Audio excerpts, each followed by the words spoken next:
The morning sun rose heavy and mute over the sprawling Kentucky plantation, a furnace of heat already pressing against the sweat-soaked skin of every soul confined within its iron grasp. Thick humidity clung like a shroud, weaving through the tobacco leaves and coarse linen of worn garments, suffocating even before the day's labor began. The scent of scorched earth and damp ash tangled itself with the sharp tang of sweat and the distant smoke of last night's embers, silent witnesses to a restless night. Beneath this oppressive air, a tension simmered, unseen but palpable, as if the very soil held its breath in wary anticipation. Isaac lay half-conscious on the coarse straw mattress, the rough fibers biting into his aching back. His breath came slow and shallow, mingling with the faint rustle of the peeling bark just outside the cabin. The early light slanted through cracked window panes, fracturing against the iron latch that clung stubbornly to its hinge with a slow creak, a metronome to the day's unfolding dread. Around him, the plantation stirred to life, not with the cheer of freedom, but with the mechanical grind of oppression, chains dragging, leather straps tightening, and the indistinct murmur of foremen stirring. The distant echo of heavy boots set a relentless rhythm, a thunderous reminder of the dominion exercised over bodies and spirits alike. Who truly holds freedom when the land's very heartbeat resounds with denial? The weight in Isaac's chest grew heavier as a faint metallic scent crept into the cabin, the cool bite of iron tools and shackles embedded in the unseen corners of his thoughts. His hands, scarred and calloused, flexed around the coarse hemp blanket, fingers trembling, not with weakness, but the electric hunger of suppressed fury. This plantation of wood and bone, sweat and sorrow, carried the stories of fractures, broken families sold apart like worn wares, whispered legends of escape, cut short, and the quiet accumulation of suffering that no overseer's lash could ever finally erase. It was an empire built on the slow grinding of human will. The law carved its cruel mark into every stone and rusted nail, codifying ownership of flesh while eroding dignity. Kentucky's slave codes dictated harsh punishments for the slightest dissent: whips, branding irons, confinement in dark, fetid holes beneath the earth. Yet it was not the physical scars alone that bound Isaac. It was the invisible chains, the suffocating certainty that this was his world, a cage of heat, iron, and sweat, tempered by fear and quiet resistance. The sun crept higher, its bright fury a mocking twin to the hope buried deep in Isaac's soul. Would a single act of violence unravel this tapestry of control, or would it tighten into another loop around his neck? Outside, the noises of the plantation grew sharper, more frantic, distant calls to work, the sharp crack of a whip, breaking the heavy silence, and the rhythmic beat of an axe chopping wood. Isaac's breath caught at the sound, not the steady rhythm of labor, but something sharper, more deliberate, as if destiny itself edged closer with each strike. In the blistering heat, where sweat traced fragile lines along worn faces, each moment drew taut with the promise of rupture. The axe lay just beyond reach, silent, waiting as if it carried the very spirit of fire and iron that would soon burn through this morning's fragile peace. The question lingered, unspoken, yet hanging thick. What does a man owe to a world that claims him in chains, but refuses him voice or choice? Isaac shifted carefully, pain twisting across his ribs, eyes narrowing against the blaze outside. Each pulse echoed the chilling certainty that the day would not end in quiet submission. The distant echo of footsteps quickened his pulse, marking time toward a reckoning that could not be undone. As the sun claimed the sky, casting long shadows over tobacco fields bent heavy with green, the plantation held its breath, waiting to see if fire or iron would break first. Isaac's world was shattered by absence before his first breath could measure its boundaries. His family, like many others on the sprawling plantation, lay scattered across counties and auctions, torn apart by the cold, merciless calculus of ownership. His mother, sold to a distant tobacco farm, was a ghostly presence in his memory, her hands soft once, but now imagined cracked and calloused, forever folding worn cloth beneath the relentless sun. His siblings vanished into the ledger of commerce, their names erased or reduced to numbers scribbled onto parchment, stained with sweat and ink. This rupture was a daily haunt, a shadow cast long and dry over Isaac's silent fury. Each morning, the ragged rhythm of life on the plantation revived the ache of loss, the taste of injustice bitter on every tongue. The tools that shaped his bondage, rough hemp ropes, iron shackles cold against flesh, and the whip's sharp crack, were familiar as the coarse scratch of the linen that barely shielded his skin. He moved through fields thick with tobacco, where the heavy green leaves whispered secrets only the enslaved could hear. Birdsong was rare here. Even the smallest creatures seemed to shrink beneath the weight of dread and suspicion that hung like mist at dawn. The overseer's voice, sharp and unyielding, sliced the humid air, fragmenting any momentary peace. Would a father's plea, left unrecorded, echo louder than the plantation's official ledger? The master's laws were ironclad. The slave was chattel, with no claim to kinship or mercy.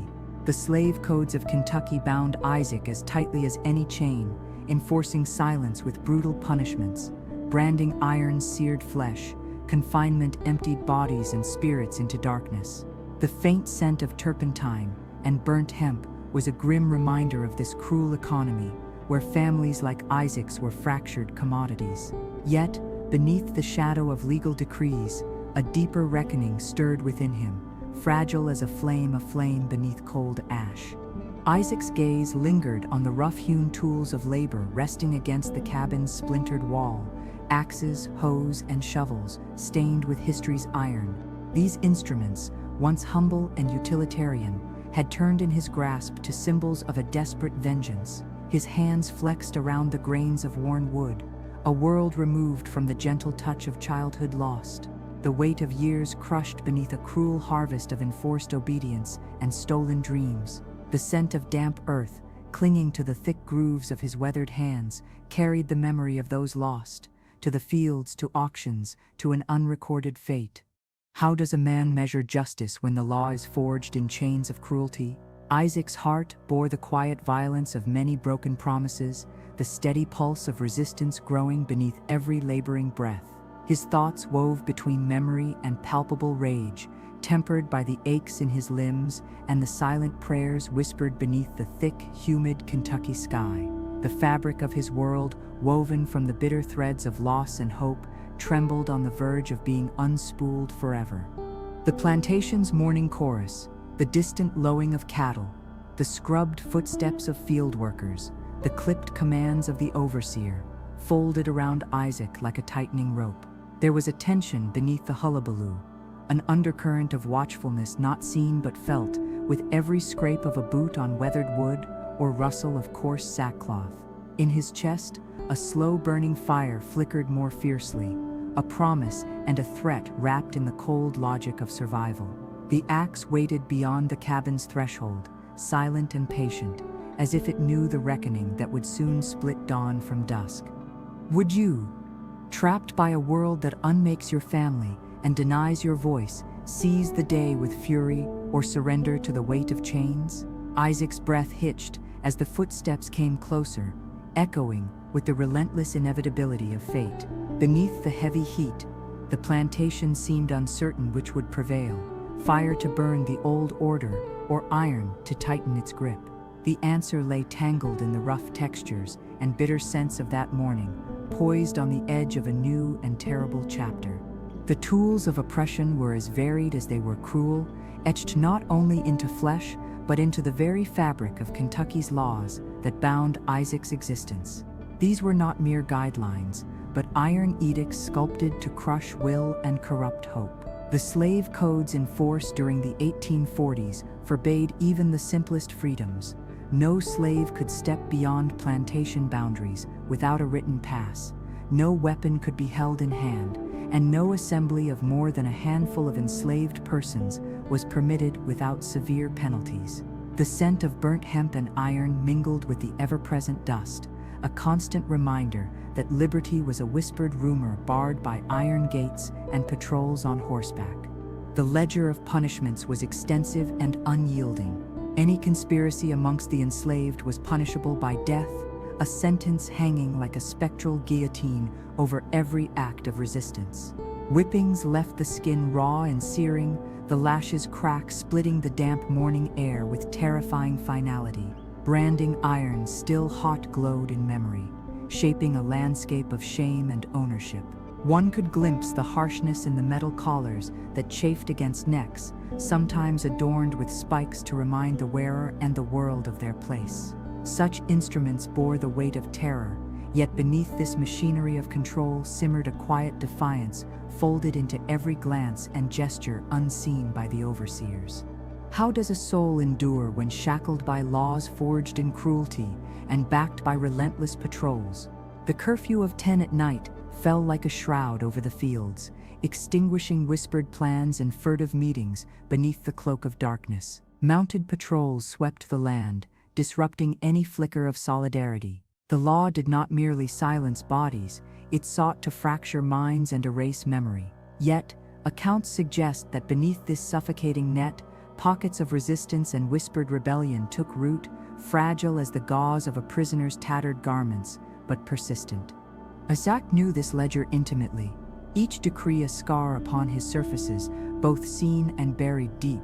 His hands, scarred from years of toil, had never touched a weapon until that day, yet carried the weight of laws that made even his breath a crime, if unaccounted for. The axe resting just beyond the cabin door was not merely wood and iron, it was a symbol reforged in the crucible of stolen lives and fractured families.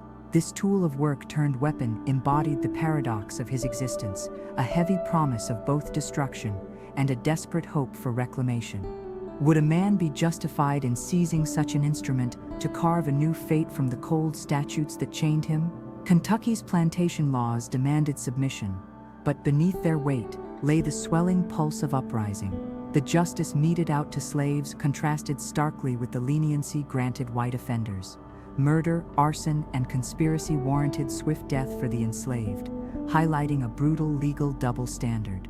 The scent of smoke and iron hung in the air, foretelling a day when retribution would shatter the plantation's brittle order. The oppressive silence of dawn was punctuated by soft footsteps, patrols nearing, the echo of power and control pressing close.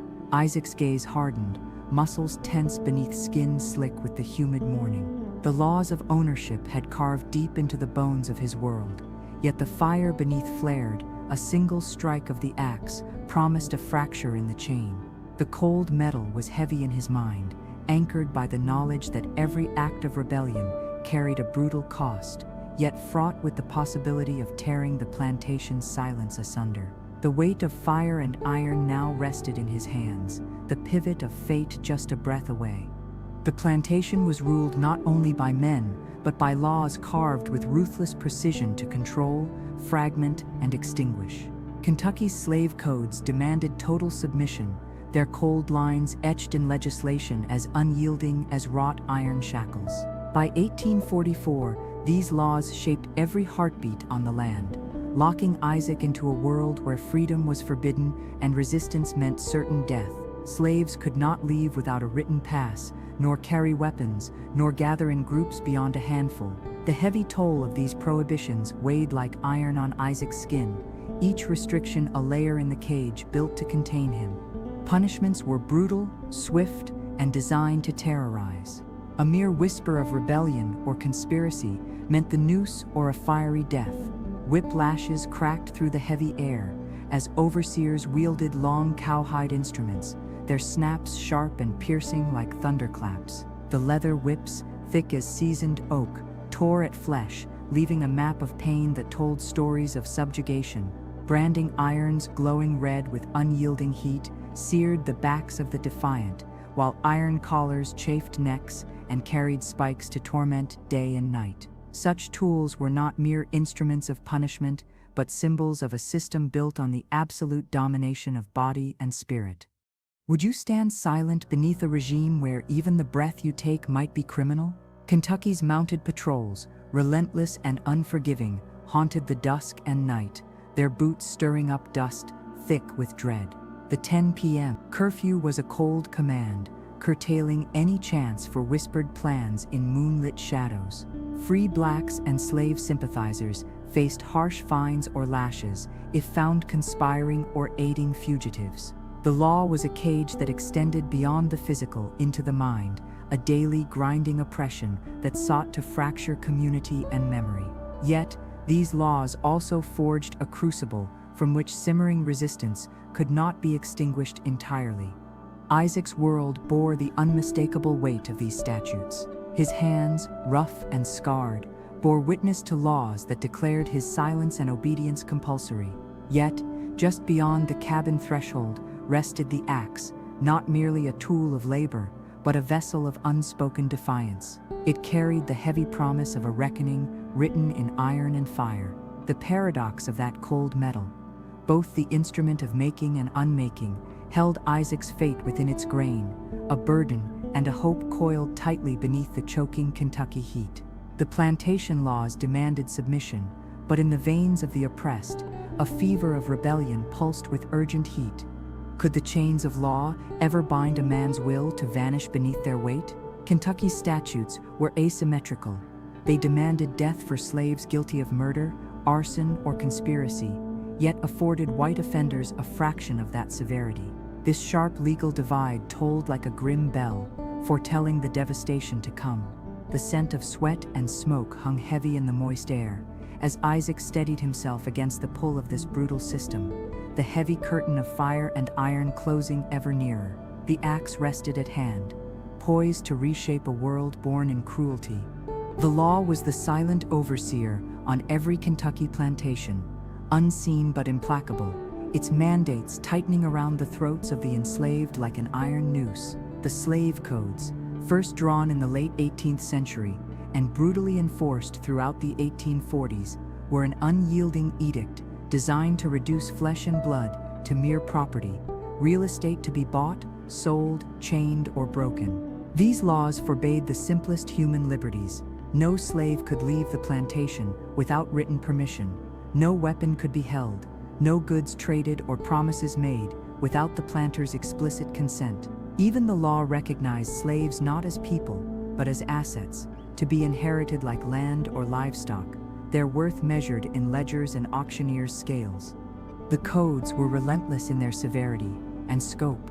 A slave convicted of conspiracy faced death without mercy, an unspoken threat hanging over every whispered plan and secret meeting. Fines and imprisonment awaited anyone daring to aid runaway slaves or encourage rebellion, while county patrols rode relentless night rounds, their horses' hooves stirring up the dust of dread. The curfew at 10 o'clock brought silence forcibly upon fields and cabins, disrupting whispered hopes and quiet exchanges in the dark. And though the law demanded obedience, it was a fragile veneer stretched tight over a simmering unrest, a brittle containment of human spirit threatening always to rupture. Amid this, free blacks navigated a perilous existence, their status precarious at best. The law forbade manumission without legislative approval, and any freed slave was required to leave the state, exiled like an unwanted shadow. Families like Isaac's bore the scars of this legal fracture, father torn from child, mother sold like a commodity, kin scattered to distant counties or deeper south.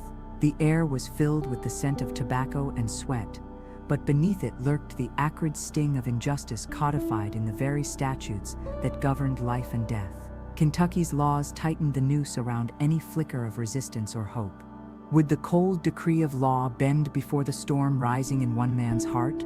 Isaac knew this system well, not only its punishments, but its brittle cracks. His hands, roughened by endless toil, bore the silent testament to these unyielding laws. But in the quiet moments before dawn, with sweat chilling his back and the weight of iron heavy in the air, the axe rested near his cabin door.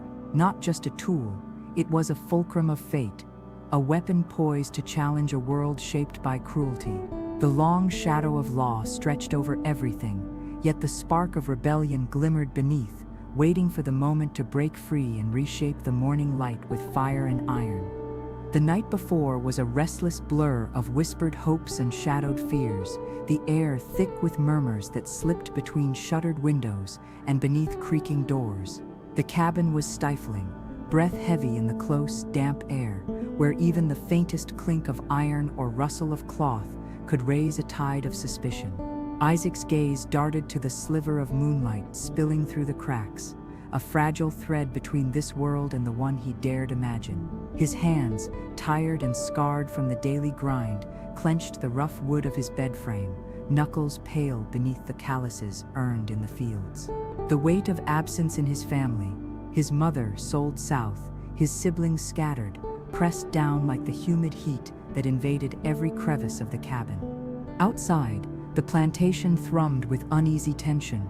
The fields were alive with the groan of labor, but the force driving those who bent over the tobacco was one of desperation and silent rage.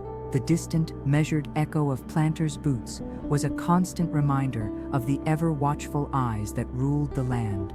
Each step was a countdown, a beat toward a breach Isaac longed to enact. The aroma of crushed green leaves, mixed with the smell of wood smoke, carried faintly on a warm breeze that seemed to hold its breath in anticipation. The familiar textures, the scratch of coarse linen against his skin, the dust beneath his fingernails, were the markers of a life shaped by subjugation, yet simmering beneath was the fire of quiet, unyielding fury. Would a man be broken by grief, or forged anew in its molten crucible? Isaac's mind veered through memory and resolve, tethered by the weight of those who had come before him and those lost to the ledger's cold calculations. Each scar, inward or outward, was a letter in a story written without consent. The whispered legacy of family traded and torn was a constant ache beneath the hum of the day's work, the scent of sweat and fresh earth, an unending reminder of toil without freedom. Yet, even in this rhythm of obedience, there flickered a latent cry for justice, imperfect, hesitant, but persistent. The tools that shaped Isaac's world were cruelly familiar: rough hemp ropes, iron shackles cold against skin, and the omnipresent whip whose leather snap haunted dreams. But the axe, leaning silent and unforgiving just beyond the cabin, bore a different promise. It carried the burden of transformation, the possibility of rupture amid the plantation's ordered oppression. The coarse grain of its handle was etched with the sweat and blood of years, ready to become an instrument not of toil, but of revolt. Its metal edge caught the first light, a silent witness to the crossroads where survival met defiance. Could a single strike alter the course of a life bound by chains and law? The distant echo of footsteps quickened, a measured, inevitable beat weaving through the heavy morning air. Isaac's soul, constrained by the suffocating bonds of Kentucky's slave codes, trembled with the weight of choice, to remain silent beneath the crushing weight of violence, or to strike back with the ferocity of a man who lost all but hope. As the sun's heat rose like a merciless tide, the plantation waited, breath held tight, poised on the edge where fire and iron would clash. The night lingered thick, wrapping the plantation in a suffocating silence, where every creak of timber and whisper of grass seemed amplified against the dark. Isaac's mind raced beneath the looming weight of all he had lost, family riven by sale and cruelty, and the terrifying clarity of what must come next. His hands, worn and steady from years of labor, trembled at the thought of seizing the axe that lay just beyond the cabin's threshold. The coarse grain against his palm was rough but real, an anchor in a world shifted by grief and smoldering rage. Outside, the overseer's lanterns flickered distantly, their faint light barely piercing the deep shadows cast by gnarled tobacco stalks heavy with dew. The air carried the acrid scent of last night's campfire, soot mixed with the ever-present musk of sweat, earth, and iron. The distant echo of a watchdog's low growl punctuated the night, a grim reminder that freedom was a dream held just beyond reach. The plantation, with its looming barn and threadbare quarters, bore silent witness to countless acts of suffering and survival, the weight of forced obedience hanging as tangible as the humid air. Would any man face such a dawn with hope, or only resolve sharpened to cold necessity? Isaac's breath came shallow as the ritual sounds of awakening unfolded, a faint stir of movement beneath worn blankets, the low murmur of laborers preparing for another day of toil, measured not in moments but in pain. The rough cloth of his sleeve brushed his wrist, a sudden sharpness amid the soft shadows, grounding him in the grim immediacy of the morning. This was a world measured in commands barked across fields, in the dragging scrape of shackles, in the whip's cruel crack against flesh. Isaac's eyes flickered to the worn floorboards beneath the door, a muted symphony of cracks and groans from the shifting wood. It was here, in the silence between heartbeats, that his plan hardened, the powers arrayed against him. Planters, laws, patrols mounted on restless horses were immense, yet they had overlooked one vital truth. A man driven by loss and fury becomes unpredictable, a force neither law nor lash could contain. The axe was more than a weapon. It was a promise etched in fire and iron, its cold blade waiting patiently to sever the plantation's chains of silence. How much weight does a mere tool carry when it bears the fate of shattered families and stolen lives? Isaac's fingers tightened over nothing, imagining the heft of the axe, the cold bite of its edge, catching light in a world that refused to offer freedom freely. The distant footsteps, muffled but growing nearer, quickened his pulse, the rhythm synchronizing with the pounding heat in his chest. The plantation held its breath, waiting to see if fire or iron would shatter the fragile dawn and rewrite the story of bondage. The axe rested still, silent and inevitable, whispering of reckoning to come. The night deepened into an oppressive stillness, pierced only by the occasional creak of timber and the soft rustle of leaves. Isaac's cabin, cramped and suffused with the scent of wood smoke and damp cloth, felt smaller than ever, a fragile sanctuary against a world that sought to confine him utterly. His breath came measured, each inhale carrying the taste of sweat and dust, reminders of the endless toil that defined his existence. The coarse texture of straw beneath him was a poor substitute for rest, yet the heaviness in his chest kept him awake, a knot of anticipation and dread intertwining like iron and flame. Outside, the plantation pulsed with its daily rhythms, overseers shouting orders that broke the fragile dawn, while the distant bark of dogs echoed like specters pursuing unseen prey. The air carried the acrid bite of burnt wood, mingling with the sweet, pungent smell of tobacco leaves heavy with dew. The oppressive heat of summer wrapped the land in an unyielding embrace, pressing down on bodies bent beneath invisible burdens. This was a world ruled by silence and fear, where even the softest footfall was a gamble, and the scrape of a tool against stone might summon fatal suspicion. Would the quiet rage simmering within one man undo the ordered cruelty imposed by law and custom? Isaac's gaze, sharp and steady despite the exhaustion, flicked toward the rough-hewn door that barred him from freedom. His hands twitched with the memory of absence, the fractured ties of family ripped apart by merciless auctions, the slow erosion of hope hidden beneath daily survival. Each scar on his skin and soul was a tally of losses no ledger acknowledged. Yet beneath this weight, the axe waited, silent, heavy, resolute, a promise that the day's grim rituals might fracture irreparably. The plantation's many voices, whispers, cries, commands, wove together in a tapestry of oppression, tightly wrapped around Isaac's being. The laws of Kentucky, cruel and exacting, imposed curfews that snuffed out gatherings before flames of rebellion could spark, decreed punishments, swift and merciless, for the slightest hint of dissent. Chains clattered subtly in the distance, the leather lash cracked sharply through thick air, and mounted patrols haunted the borders like shadows with hooves. The weight of these measures sought to silence every flicker of hope, every pulse of resistance woven into the fabric of enslaved lives. Isaac's breath caught as distant footsteps approached, a measured cadence echoing against the heavy stillness. The air thickened, saturated with tension, the promise of reckoning hovering just beyond reach, like the sharp edge of dawn itself. The axe rested near the door, not mere wood and iron, but the embodiment of everything stolen and everything fought for. In the humid heat that pressed against flesh and spirit, a fragile line separated survival from defiance, servitude from rebellion. As footsteps multiplied, the inevitable moment beckoned, the clash of fire and iron that would shape the morning and etch a new story into the land's unwilling memory. Voices fractured the heavy morning air, layering truths from the many faces intersecting Isaac's story.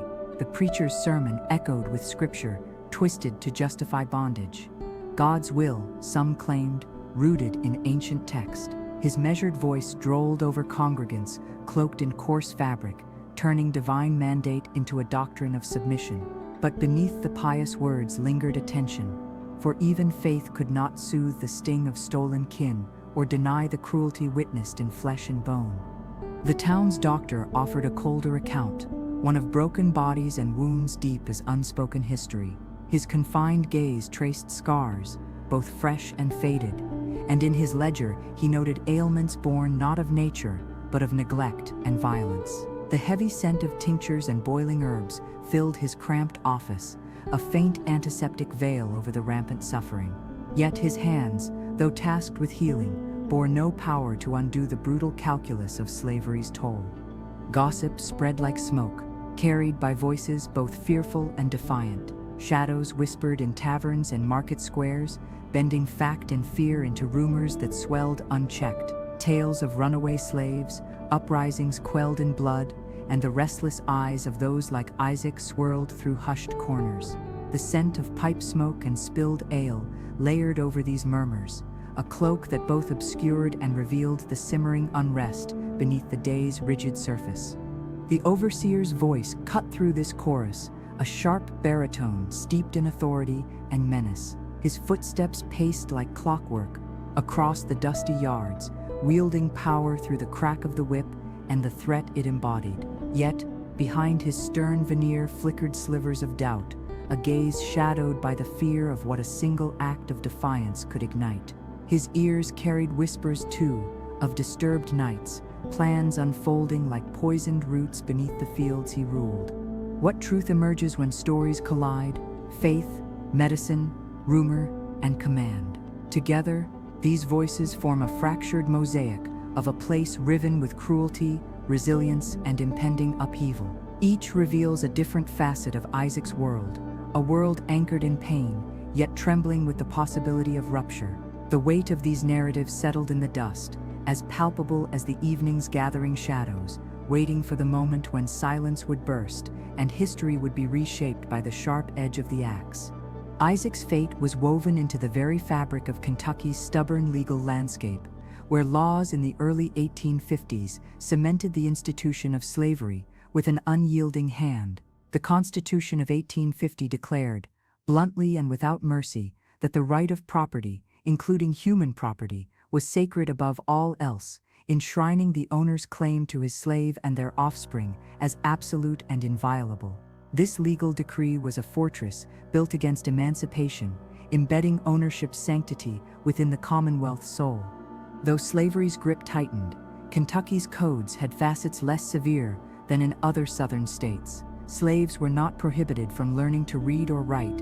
Owners could still free their slaves, and freed individuals were not forced to leave the state. Yet laws mandated that any freed slave had to depart, with owners responsible for paying their passage and a year's upkeep. These cruel provisos underscored how freedom was conditional and carefully policed, a precarious gift rather than a right. The scent of smoke and iron lingered heavy in the air, a reminder that laws and violence worked hand in hand to contain hope. These statutes echoed beyond paper, twisting daily life into a maze of restrictions and fear. The Non-Importation Act, once meant to stem the influx of slaves, was repealed in 1849, swelling the cruel trade through expanding Louisville slave markets. Iron-barred pens lined cramped quarters, where men, women, and children were held like livestock, their bodies chained and minds terrorized by the looming specter of sale southward, their futures bartered under the unblinking eyes of dealers. The groan of shackles and the stench of human suffering hung thick in the city night air. Would laws designed to assert control ultimately awaken the very resistance they sought to suppress? The Fugitive Slave Act of 1850, a federal law strengthened by Kentucky's Constitution, mandated that escaped slaves were to be hunted even in free states, with officials and citizens compelled to aid in their capture. Free blacks lived under constant threat of being seized, their fate determined not by justice, but by affidavits and brief hearings that forbade testimony or defense. The law turned broad swaths of America into a perilous landscape for anyone yearning for freedom, while Kentucky stood as a nexus where law, commerce, and violence intertwined ruthlessly. On the plantation, these legal strictures formed a suffocating lattice around Isaac's world, locking him into a life measured in chains and fear. But embedded within the oppressive legal framework was the fraught potential for rebellion. The cold statutes and fiery enforcement demanded obedience, yet beneath the lash of law and whip, the quiet build of outrage and resistance grew. The axe at Isaac's side was the echo of these tensions, a blunt instrument waiting patiently to sever the bonds forged in ink and iron, rewriting the meaning of law with each decisive strike. Isaac's revolt unfolded shadowed by laws, as rigid and unyielding as the chains that bound him. Kentucky's 1850 Constitution etched slavery's continued dominion into stone. The right of property is before and higher than any constitutional sanction, it declared, elevating ownership of human beings to an inviolable legal status.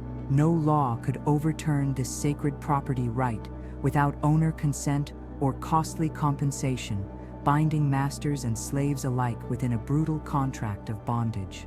Yet within this iron framework flickered paradoxes. Kentucky never forbade slaves from learning to read or write, nor outlawed manumission, though any freed slave was compelled to leave, the owner responsible for travel and maintenance costs. These contradictions sowed fragile hopes, glimpses of humanity amidst control. Freed blacks lived as exiles, their homes chapters closed by law, cast out in a chilling echo of ownership's final claim. The brutal reach of law stretched deeper with the Fugitive Slave Act of 1850, a federal edict demanding all escaped slaves be returned regardless of sanctuary, dragging even free states into slavery's capture network. Citizens and officials became enforcers. Aiding escape risked fines and imprisonment. The law gutted legal protections. Suspected fugitives could not testify, nor receive trial by jury. Kentucky was a linchpin, a corridor where law, commerce, and violence fused to tighten the noose around every desperate bid for freedom. Would these statutes quell the fires of rebellion or fan their flames?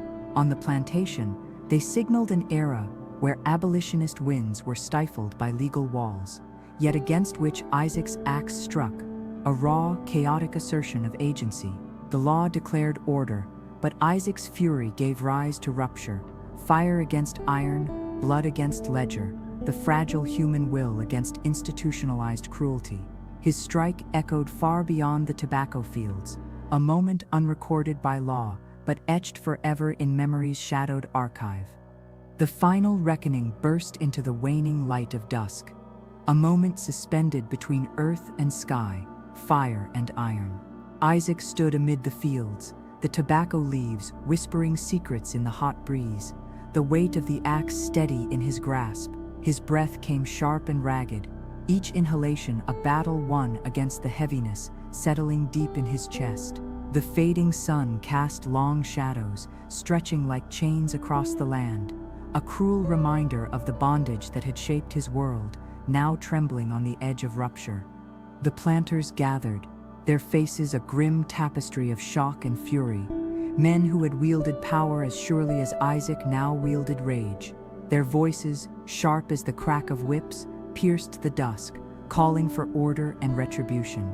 But order lay broken beneath the axe's cold edge, a brutal geometry of vengeance mapped in blows and blood. Isaac's hands trembled, yet within that tremor lay the fierce determination of one who had tore apart silences and the fragile peace enforced by fear. Every swing was a word in a terrible dialogue, one written by the oppressed, one refused by the oppressors. Would justice be measured by law or carved anew in the crucible of survival? The screams, sudden and raw, split the twilight, intertwining with the distant bellow of hounds and pounding hoofbeats. Flames licked at dry stalks, shadows danced across the hard earth, and the crackle of destruction wove the final cadence of upheaval. Isaac moved through the chaos, each breath a fragile thread pulling him away from submission and toward an unknown fate. This reckoning was more than the sum of its violence. It was a rupture in a story long controlled by others, a moment where fire met iron in fierce defiance. The cold edge of the axe caught the last light, a symbol both literal and profound. It severed bonds, shattered silence, and spoke loud and terrible of human will wrenched free from chains. The plantation, shuddering beneath the weight of revolt, held its breath as darkness fell. The echoes of that day would ripple through time, not recorded in law, but etched forever in the fractured memory of a nation wrestling with its conscience. The axe fell once more, then rested heavy and still, its weight a solemn testament. The dawn would bring reckoning beyond this moment, but in this fragile twilight, fire and iron told a story only beginning to be told.